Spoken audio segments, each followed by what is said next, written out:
গত 2006 সালে হরণ করেছে।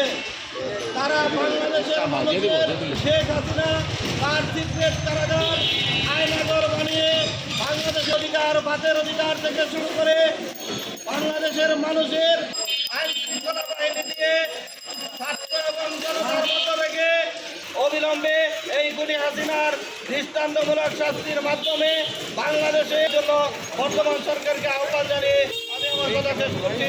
আসসালামু আলাইকুম। অধিকার করতে আয়োজিত আজকের এই মানববন্ধনে সম্মানিত আপনারা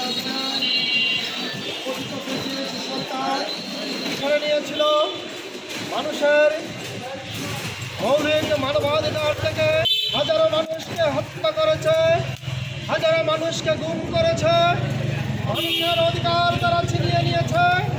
আমি বর্তমান সরকারের নিকট দাবি জানাই, এই মানবাধিকার লঙ্ঘনকারী পতিত স্বৈরাচারী সরকারের সকল ব্যক্তিকে আইনের আওতায় বিচার করতে হবে।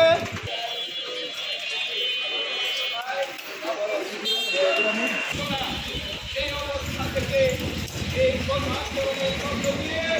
ছাত্র জনতা